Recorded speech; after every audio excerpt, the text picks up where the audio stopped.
Corre, vai, se mete. Ela foi mostrar que ela não vendeu o uniforme e nem tacou fogo. Olha, pessoal, boa tarde. Hoje é dia 15 de março, né, de 2021. Hoje é dia da escola, inclusive, tá? Nossa escola está sendo virtual por enquanto. Nós estamos aí com o sexto ano A, ok? E hoje nós falaremos sobre o registro da história e a pré-história. Não vai ser toda a pré-história, mas uma parte, pelo menos, acho que nós conseguirei dar hoje, ok? Vocês vão pegar esse material, aliás, o material de vocês amanhã na escola, né, no caderno de atividades, lá vão ter questões e vão ter atividades para vocês fazerem, ok? Deixa eu compartilhar aqui.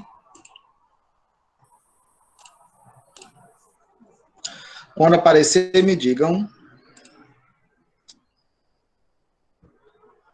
Apareceu! Apareceu! Aí, muito bem. Não, ainda está desaparecido aqui para mim. Ainda está desaparecido? Você deve ter fixado a imagem. É. Apareceu. Quando fixa, não dá para ver. Apareceu. Bom, de cara, assim, o que vocês conseguem identificar dessa imagem?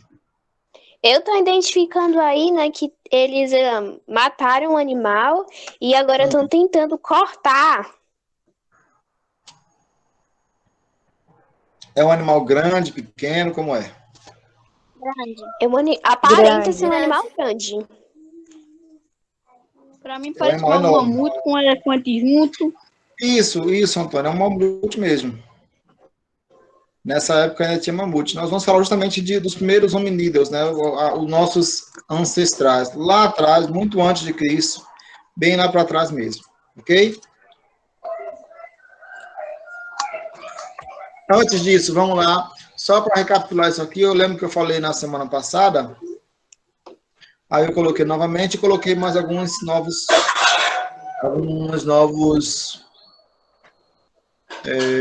informações. História, já sabem, né? Ciência que estuda os homens em seu tempo, ok? Então, as coisas vão mudando ao longo do tempo, né? O tempo está passando, algumas coisas vão melhorando, outras coisas vão piorando, e o historiador, o trabalho da história é justamente identificar quais são as mudanças e quais são as permanências nesse processo, tá? Como é que o historiador registra a história? Nós vimos que é através das fontes históricas, tá? Através dela que nós podemos escrever, registrar a história. Ok? Aí vem, fontes históricas. Nós vimos que elas podem ser materiais ou imateriais, né? Elas são vestígios deixados pelos homens do passado, que contam um pouco da sua história e que são uma forma de registro. Os fatos históricos não necessariamente são grandes feitos da humanidade. Eles podem representar também fatos do cotidiano humano, ou seja, coisas que são deixadas pelos nossos ancestrais, elas mostram como é que eles viviam, o que é que eles faziam, certo? Por exemplo, deu sono agora. Por exemplo, hoje para passar ferro, já falei isso para vocês, né? Vocês pegam o ferro de passar, colocam na tomada, ele esquenta e vocês começam a passar. Antes não tinha eletricidade, então como é que se fazia? Colocava brasa dentro do ferro. Como é que nós sabemos disso? Porque alguns desses instrumentos, alguns desses ferros, eles foram guardados, né? Eles foram preservados. Inclusive, meu pai tinha um ferro desse. Eu vou ver se eu acho esse ferro aqui. Se eu achar, eu vou levar lá para casa e na próxima aula eu mostro para vocês. Tá? Bom. Professor, sabe o que eu descobri? O quê? Eu fui estudar um pouquinho mais sobre esse negócio dos calendários e descobri que o calendário egípcio também era baseado sobre as inundações do rio Nilo. Isso, eu esqueci de falar sobre isso, verdade. O rio Nilo ele era muito importante para os egípcios porque ele era um rio extremamente fértil. Então, a vida dos egípcios girava em torno das cheias e das secas do rio Nilo. Por quê? Quando o rio enchia, né, inundava a área ao seu redor, e aí, quando se esperava ele secar, quando o rio voltava ao seu nível normal, era a hora de plantar. Então, o calendário egípcio ele vai levar em consideração muito o rio Nilo. Inclusive, não sei se você sabe, mas o rio Nilo ele é o segundo maior rio do mundo. Pede só para quem? Hein? O rio Nilo é o segundo maior rio do mundo. Só perde para um rio. Eu dou um ponto para quem acertar. Dou-lhe uma. Dou-lhe duas. Repete A pergunta? O rio Nilo, no Egito, ele é o segundo maior rio do mundo. Só perde para o... Peraí, eu pesquisei sobre isso. Peraí, que eu tenho aqui guardado.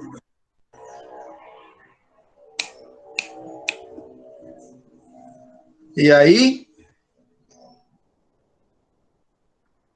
O rio Nilo é o segundo maior rio do mundo. Só perde para um rio. Qual é ele? Dou-lhe uma. Dou-lhe duas. Dou-lhe 2,5. Qual é o maior rio do mundo, minha gente? Você não sabe, não? Sei não. Ah, minha gente. Rio Amazonas. Lá na região norte do país. Ô, professor, eu tinha guardado, eu tava procurando, eu tinha guardado. Pronto, perderam um ponto. Rio Amazonas. O Rio Nilo é o segundo maior do mundo, só perde para o Rio Amazonas. Olha, para preservar as fontes históricas, o historiador pode utilizar dois recursos. Uma é o tombamento e o outro é o registro. O que é o tombamento? O tombamento ele se refere a bens físicos, uma fonte material, como um edifício ou uma cidade mesmo, tá? Então, aquilo que é físico... estranho. É tombamento. É como se fosse tombar a pessoa, né? Derrubar, né? Mas não. Quando eu falo tombamento histórico, eu estou dizendo que aquela construção ela deve ser preservada para você saber como é que as coisas funcionavam naquele momento, naquele período, naquela região. Oi? A gente vai copiar o caderno? Eu não entendi, Maria. A gente vai copiar no caderno? É bom ter o caderno próximo aí que eu posso pedir para vocês copiarem algumas coisas, tá? Esse tombamento é tipo as pirâmides do Egito. Essas Isso, coisas, né? Isso. Pronto, a pirâmide do Egito ela é tombada. Ou seja, quando ocorre o tombamento histórico, não pode derrubar. Não pode sequer mexer na estrutura, para não modificar, né? Ah, eu quero modernizar o prédio. Não, se o prédio for tombado, ele vai ter que ficar do jeito que ele está. Você pode reformar, mas até para reformar, você tem que reformar mantendo o design que ele estava, tá? Mantendo o padrão. Perfeito? É o caso das pirâmides do Egito, por exemplo. É tipo também o centro histórico, né? Isso, eu vou chegar lá. O centro histórico é um exemplo de tombamento. Aqui não. Em João Pessoa, você vai ter o centro histórico da cidade, que tem alguns prédios que são tombados, né? Algumas igrejas, inclusive.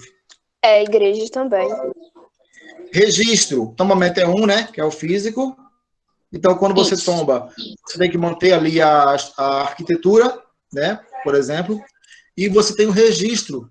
O que é o registro? Ele vai se referir a bens imateriais relacionados à produção cultural, como a dança ou um idioma.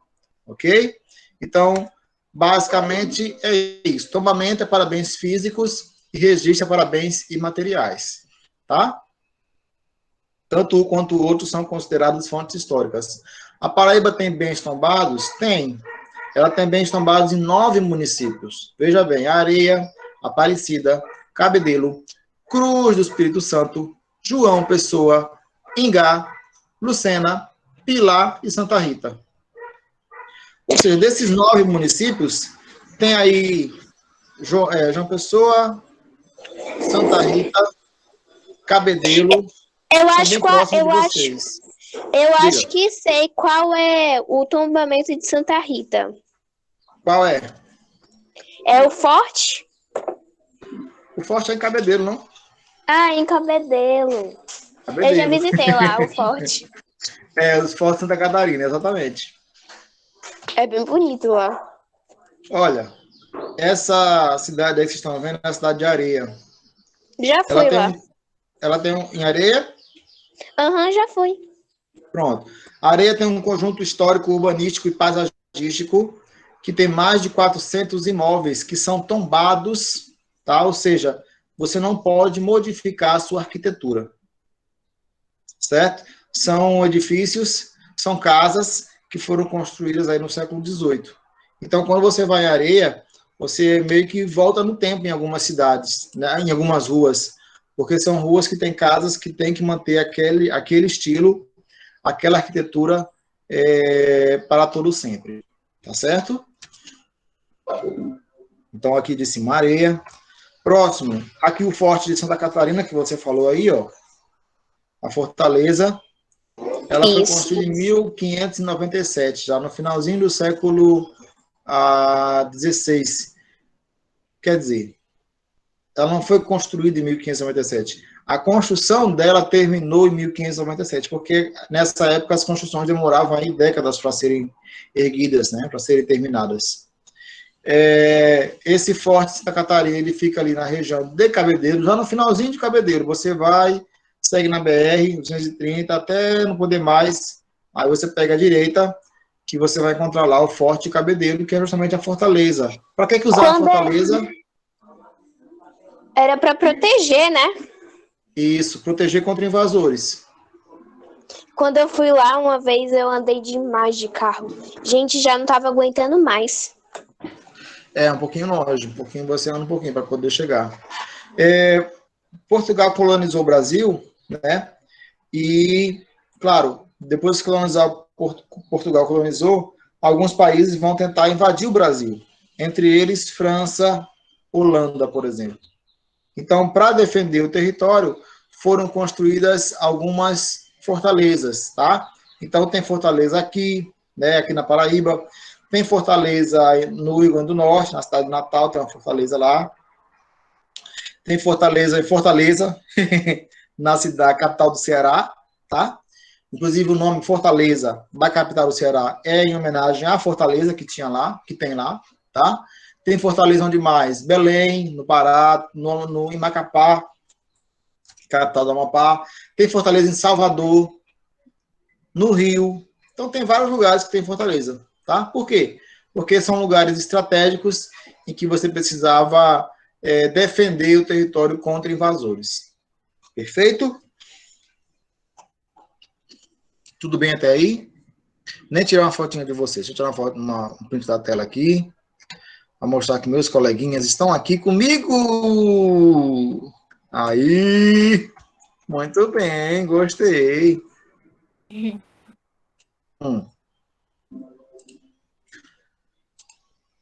Deixa eu salvar aqui agora.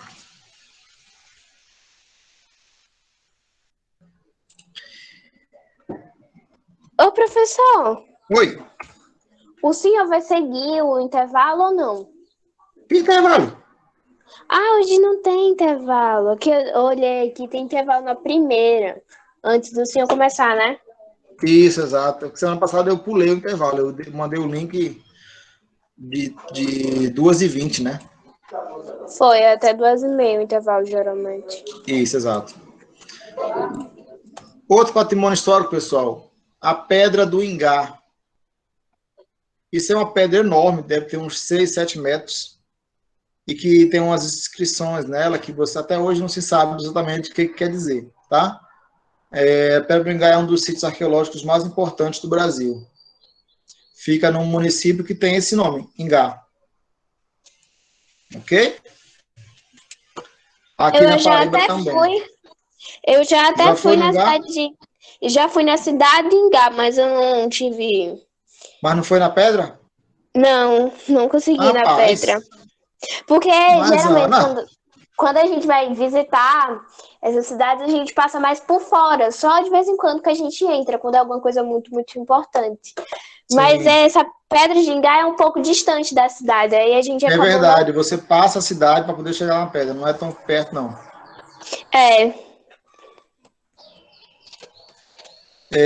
Mas quando puder, vá lá, tira uma fotinha, né? Para mostrar para seus coleguinhas que você foi na Pedra do Ingá. É uma pedra que é visitada, tá? Por estudiosos todo ano, porque é uma pedra importante aí, que conta um pouco da história da pré-história no Brasil. Mas eles não conseguiram nem decifrar alguma coisa que está aí escrita. Não conseguiram. Mas mesmo sem conseguir decifrar, ela é importante porque você pelo menos tem a certeza de que viviam povos aqui na Paraíba, por exemplo, há milhares de anos atrás, né? Muito antes de Jesus Cristo. O que eles têm é, no máximo, são teorias, na verdade, do que seriam. Por exemplo, tem umas bolinhas aqui em cima, não sei se dá para ver aí. Dá para ver. Então, alguns consideram que essas bolinhas, elas indiquem um ano. Cada bolinha dessa seria um ano, por exemplo. Né? Ou então, cada bolinha dessa seja uma lua cheia, né? Fazia uma bolinha. Tem algumas imagens daqui que lembram animais, né, da região, como lagartixa, né? Essas coisas. Por aí vai. Aí cada uma tem uma interpretação diferente. Não tem como a gente saber hoje qual é o significado real de todas essas inscrições. Que pena. Pessoal, pré-história. A pré-história é todo o período que vai do surgimento do ser humano até a invenção da escrita, que aconteceu aí por volta de 4.000 anos AC. O que é AC mesmo? Antes de Cristo. Aí, AC significa antes de Cristo, ou seja, 4.000 anos antes do nascimento de Jesus Cristo. Ok? Pessoal, esse ano, 4.000 antes de Cristo, ele é rígido, é universal? Não, claro que não. Por que não é? Não é uma divisão rígida universal, porque vários tipos de escrita foram sendo inventadas por diferentes povos, em diferentes momentos, em diferentes lugares. Ok? Então, quando eu falo pré-história, vai do aparecimento do ser humano até a invenção da escrita. Esse até a invenção da escrita, ele vai variar. Ok? Varia como? No Egito, por exemplo, vamos pegar o Egito, né, que tem o Rio Nilo. A escrita no Egito, ela foi inventada há 5.000 anos atrás. Certo? 5.000 anos atrás. Então, quer dizer o quê? Há 5.000 anos atrás, acabou a pré-história e começou a história no Egito. Ok? Vamos para a Grécia. Na Grécia, a escrita, outro tipo de escrita, tá? Foi inventado há 3.000 anos atrás. Então, quer dizer que na Grécia, a pré-história foi até 3.000 anos atrás, depois disso veio a história. Tá? Então, varia muito de época para época. Quando a gente coloca 4.000 a.C., é só uma média de mais ou menos quando chegou a escrita nas regiões que hoje formam o continente europeu. Ok? Tranquilinho? Sim. Alright. Já no continente americano, ou seja, onde nós estamos na América do Sul.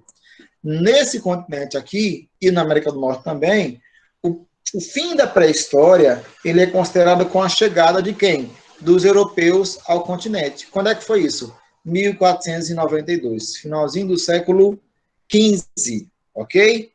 Eu estou falando da chegada dos europeus nas Américas, não da chegada dos europeus ao Brasil, que foi em 1500, não?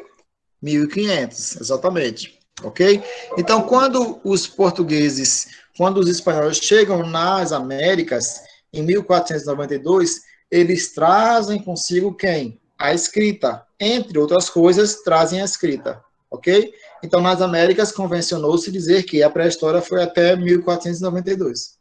Tá vendo como isso muda? De sociedade para sociedade? né? Vai depender de quando a escrita chegou lá. Mas, em média, tá? Vocês vão ver isso em prova, por exemplo. Na média, a pré-história vai até 4.000 anos atrás. Depois disso vem quem? A história. E aí é dividido em 4 períodos também. Isso aí a gente vai falar depois. Tá certo? Vamos lá. Bom, a pré-história ela é dividida em fases, tá, pessoal? Algumas são 3 fases, na verdade. A pré-história vai tratar dos últimos 100 a 200 mil anos, que é o período que existe a espécie humana. Nós somos a espécie Homo sapiens sapiens. E também dos milhares... Hã? Entendi nada. Não deu para entender. A nossa espécie, né, é chamada de Homo sapiens sapiens. Ok. Tá? Antes de nós existiram outras espécies de hominídeos. Tem só o Homo sapiens, tem o Homo habilis, o Homo neanderthalensis e por aí vai. São várias espécies, tá? Isso segundo a teoria evolucionista, tá?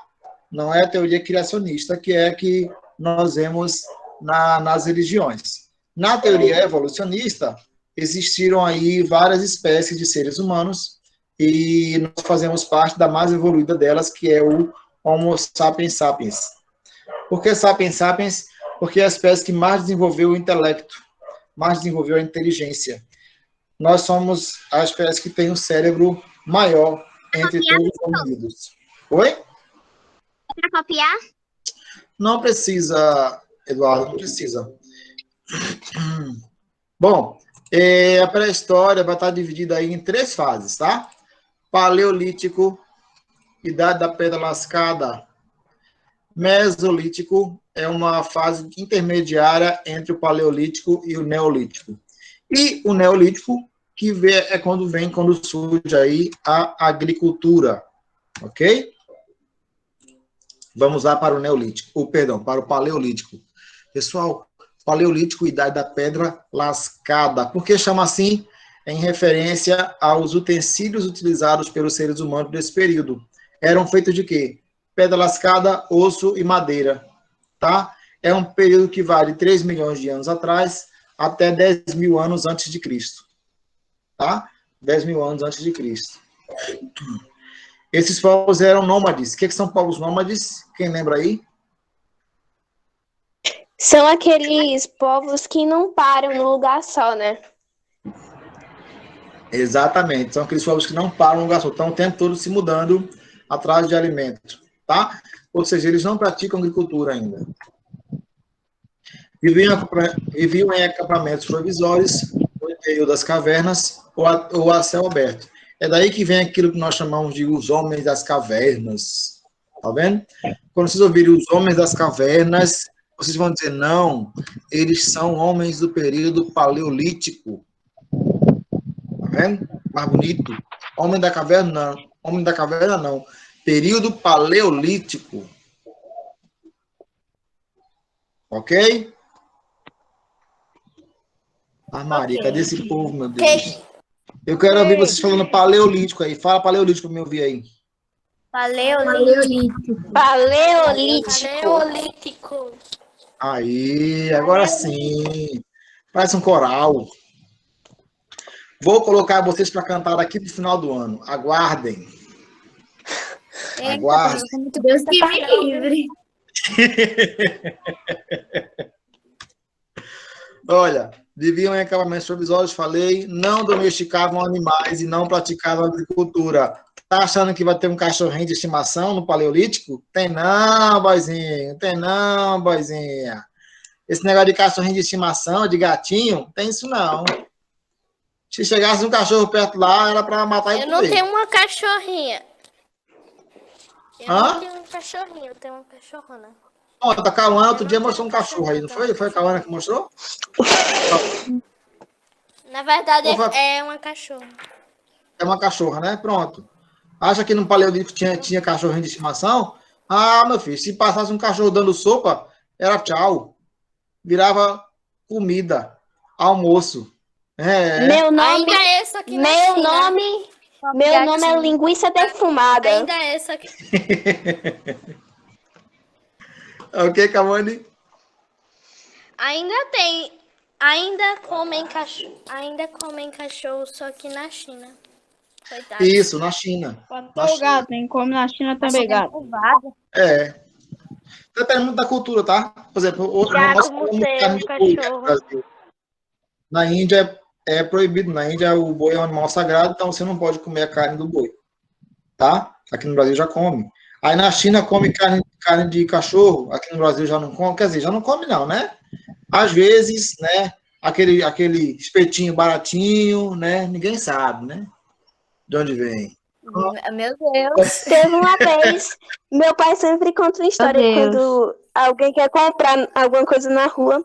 Ele diz que não compre nada na rua, não, porque uma vez uma mulher comprou esses ovinhos de codorna. E não era ovo de codorna, era ovo de lagartixa. Ave Maria. Meu Deus. Aí ela foi parar no hospital, quase morria. Daqui a pouco, Ela comprou esses cachorros. ela pedra. Ela comprou aqueles cachorro quente, né? Aí não vê uns ovinhos de codorna? Vem. Aí ela comprou achando que era ovo de codorna. Só que era ovo de lagartixa. Meu pai sempre conta essa história quando a gente quer comprar alguma coisa na rua. A coisa que eu ainda não comporta, porque quando eu era assim pequenininha eu comia embuá. Embuá? O que é isso? Sim, Embuá é tipo uma minhoquinha, né? sim. É, tem gente que come embuá no interior. Eu não como nem essas formigas, quanto mais esse negócio. Eu também, hoje em dia eu não como, mas tipo, quando eu era menorzinha, né, eu comia. Ah, você quando era menor comia. Meu irmão pequeno também. Professor? Né, não que eu tenha crescido, mas, enfim. Oi? Professor? Alguém me chamou? Chamei. Diga. Por que meu celular? Ele naquela hora estava participando. Ele estava em 76. Aí meu celular estava muito quente. Apareceu que a bateria estava quente. O nome é de ligar. Aí eu fui ligar agora só em 15%. Eita, Raoni, coloque na tomada, então, mas não fique tocando nele, então. Para não ter risco de algum acidente. Professor, eu acho até melhor ela desligar o telefone. Se ela pôr na tomada, vai superaquecer de novo. Ah, é verdade, já estava quente, né? Não, é verdade. Já estava quente. É melhor ela desligar. Como o senhor está gravando a aula, ela assiste depois. Você vê depois. Deixa eu só colocar a sua presença logo aqui na aula, para você não ficar... Raoni Odete. Aqui, achei. Para você não ficar com falta, tá? Tá. Pronto. Aí pode sair e desliga esse celular para ele esfriar um pouquinho. Tá, chato. Olha. Tá vendo aí? Que largata é essa? É um embuá. Essa lagartinha que fica escondida com a sua cadela, né? Ele é holográfico. Não isso que é eu feio, comia. não. Eu comia isso. Isso é proteína pura, mesmo. Isso é nutritivo. Misericórdia. E o chinês aí come isso daí que parece que tá comendo pipoca. Daquele padrão, vocês vão cantar e vão comer uma farofinha de umbuá. Olha. Professor, não pode pra me comer isso não, senão eu vou morrer. Eu também, misericórdia. Ô, professor, mas... Isso é proteína, minha filha, isso é proteína. É proteína, vai. Professor, eu tenho uma pergunta. Não. Por que os chineses, eles comem isso? O que aconteceu para eles comerem? Porque nem todo mundo, o povo tem esse costume. Eu acho que ainda tá na Eu acho que pré-história. é mais comum lá da China. Só pode. Deve ter acontecido alguma coisa. Se o Brasil comer, o Brasil vai ficar... É uma construção histórica, na verdade. Você vai depender muito de quais são os alimentos que estão disponíveis em determinadas regiões. Então, por exemplo, nós aqui no Brasil, no Nordeste principalmente, nós comemos muitas frutas, né? Cajá, mamão, laranja, jaca, melancia, abacaxi. caju, Banana. banana. Por que nós comemos tanta fruta? Porque está disponível para a gente. Na Europa, por exemplo, não tem tantas frutas disponíveis. Então, aí você já não come tanta fruta. Vai comer outra coisa. Por exemplo, os europeus comem folha, comem flor. Tanto Então, que... diga. Não. Ele Tanto come que flor? tem... Tem o quê? Tanto que tem muita exportação do Brasil lá para a Europa dessas frutas, né? Exatamente. As mangas, por exemplo, volta e meia você vê sendo exportada para a Europa, porque lá não tem. Então, essa fruta que nós compramos aqui muito barato, lá é caríssimo, porque não tem. Tá? Não pode ser que na China, por um longo período, eles só tivessem aquilo como fonte de proteína disponível. Então, acabou que ficou uma coisa normal para eles, né? O que para a gente dá um pouco de nojo, para eles é normal. Tanto que surgiu essa Covid-19, né? Também, vem do morcego, né? Eles também comem morcego lá. É, uma coisa E aqui nojenta. Mas não se preocupem que daqui no final do ano nós vamos comer farofa de umbuá. Nós não, vocês. Vou ficar só O senhor olhando. come? O senhor Não, come? eu não. Eu vou ficar só olhando vocês comerem. Ok? Oh, não. Deus me livre. Pessoal, eles não domesticavam animais e não praticavam agricultura, tá? Na próxima aula, que é amanhã, eu termino de falar isso com vocês. Perfeito? Já terminou, Vou foi, fazer professor? chamada. Tá. Aqueles que eu for chamando, digam presente e vão saindo, tá certo? Tá. Se quiserem, claro. Ok. Ok. Aqui essa Só uma perguntinha. Hoje Qual mais país alguma que come flor? Professor, Oi. pode continuar na aula? Não, porque, quer dizer, vai sair todo mundo, não vai ficar ninguém aqui.